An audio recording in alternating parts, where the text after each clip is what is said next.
మహతి టీవీలో మీ వ్యాపార ప్రకటనల కోసం కింది నెంబర్‌కి సంప్రదించండి.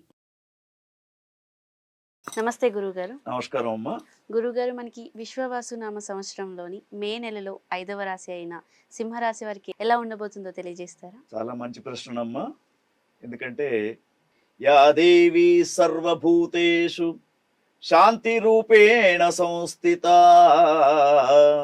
నమస్తస్యై నమస్తస్యై నమస్తస్యై నమో నమః. సింహరాశి వాళ్ళంతా కూడా జగన్మాత ఆరాధన చెయ్యాలి. హ్మ్. అందుకే శాంతి రూపేణ సంస్థిత అని మనం చెప్పింది కూడా అందుకే. అవును. ఎందుకంటే సింహరాశి జాతకులకు విశ్వావసునామ సంవత్సరం గమనించినప్పుడు, సూర్య గమనాన్ని చూసినప్పుడు వీరికి సూర్యుడు 9, 10 స్థానాలలో ఉంటున్నాడు. 10వ స్థానంలో సూర్యుని యొక్క గమనం అనేది చాలా మంచిది. అంటే వీరికి గత సంవత్సరం దాకా ఉన్నటువంటి కొన్ని ఇబ్బందులు హ్మ్. దూరమయ్యే అవకాశం ఉంది. ప్రజా సంబంధమైనటువంటి విషయాలలో ముందుకు పోవడానికి అవకాశం ఉంది. తర్వాత వీరికి ఉన్నటువంటి కుజగ్రహం సింహరాశిలో చూసినప్పుడు 12వ స్థానంలో ఉన్నాడు. హ్మ్. కుజగ్రహం అనుకూలంగా లేడు. అందుకే కుజగ్రహం గురించి ఏం చెప్తారంటే కుజారిష్టేతు సంప్రాప్తే కుజ పూజాంచ కారయేత్ కుజధ్యానం ప్రవక్ష్యామి రోగ రుణ పీడోపశాంతయే. వీళ్ళకు అనుకోనటువంటి ఏదైనా మానసిక పరమైనటువంటి శారీరక పరమైనటువంటి వ్యాధి హ్మ్. కుజగ్రహం అనుకూలంగా లేడు కాబట్టి, తర్వాత ఎప్పుడో చేసినటువంటి రుణ బాధలు కూడా ముందుకు వచ్చి పీడించే అవకాశాలు ఉంటూ ఉంటాయి. తర్వాత సింహరాశి వారికి బుధగ్రహాన్ని చూసినప్పుడు 8వ స్థానంలో 9వ స్థానంలో ఉన్నాడు మే మాసంలో. హ్మ్. మరి బుధుడు ఎప్పుడైతే 8వ స్థానంలో ఉన్నాడో ఒక 15 రోజుల దాకా వీళ్లకు వాళ్ళ బుద్ధి అనేది ఉపయోగపడుతూ ఉంటుంది. హ్మ్. అంటే ఎటువంటి సమస్య వచ్చినా పరిష్కారం చేసుకుంటూ ముందుకు వెళ్తారు. హ్మ్. తర్వాత గురుగ్రహాన్ని చూసినప్పుడు సింహరాశికి గురువు మరి వీరికి 10వ స్థానంలో 11వ స్థానంలో ఉన్నాడు. అంటే పుష్కరాల తర్వాత వీరికి బాగుంది. ఓకే. అంటే 16వ తేదీ నుండి హ్మ్. గురువు యొక్క సంచారం వీరికి 11వ స్థానంలో కనబడుతూ ఉంది. హ్మ్. అన్నిటా విజయాలు పొందే అవకాశం వీరికి కనబడుతూ ఉంది. హ్మ్. తర్వాత శుక్రగ్రహాన్ని చూసినప్పుడు సింహరాశి వారికి 8వ స్థానంలో ఉంది. అష్టమ స్థానం ప్రేమ కలాపాలకు, యువతీ యువకులకు ప్రేమ సంబంధమైనటువంటి వివాహాలు జరిగే అవకాశం హ్మ్. ఈ యొక్క మే మాసంలో కనబడుతూ ఉన్నాయి. ఓకే. తర్వాత శనిగ్రహాన్ని చూసినప్పుడు మాత్రం వీరికి అష్టమ శని. కాబట్టి శనిగ్రహం అనుకూలంగా లేదమ్మా.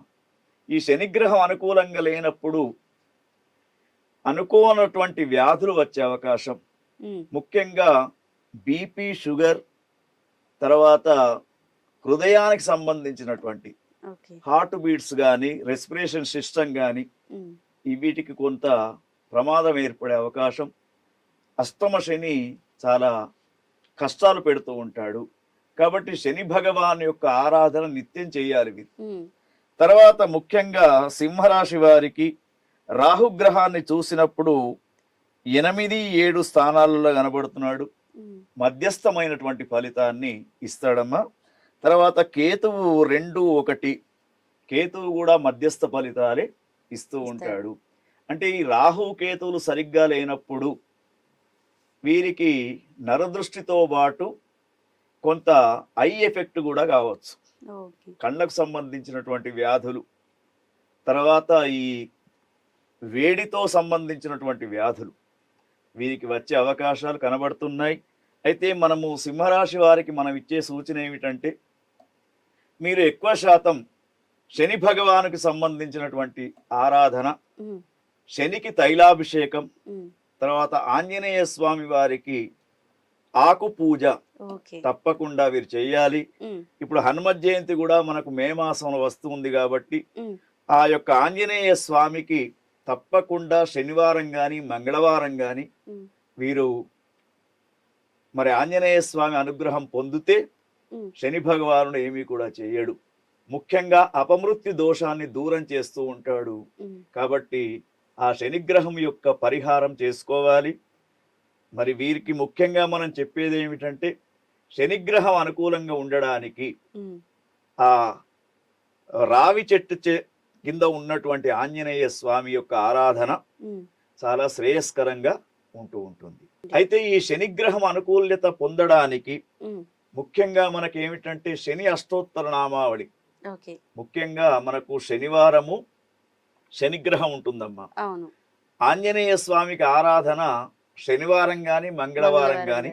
ఉమ్, చేస్తే చాలా శ్రేయస్కరం. ఉమ్, తర్వాత ఆంజనేయ స్వామికి 5 సంఖ్య చాలా ఇష్టం ఓకే. కాబట్టి 5 అరటి పండ్లు నైవేద్యం పెట్టడం, ఉమ్, తర్వాత 5 ప్రదక్షిణలు చేయడం. చేయడం. ఉమ్, ఈ విధంగా హనుమత్ జయంతి రోజున ఉమ్, వీలైనంత వరకు హనుమత్ దీక్షలో ఉన్నటువంటి స్వాములకు ఉమ్, అన్న సంతర్పణ చేయడం ఓకే. మీరు చేయవలసినటువంటి ముఖ్యమైనటువంటి.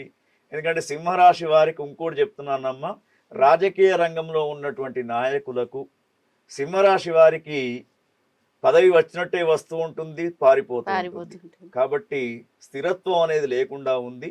ఉమ్, కాబట్టి సింహరాశి వారు ముఖ్యంగా ఆంజనేయ శని ఆరాధనతో పాటు ఉమ్, దుర్గా అమ్మవారి యొక్క సప్తశతి చండీ హవనం కూడా చేయించుకుంటే ఓకే. చాలా శ్రేయస్కరం.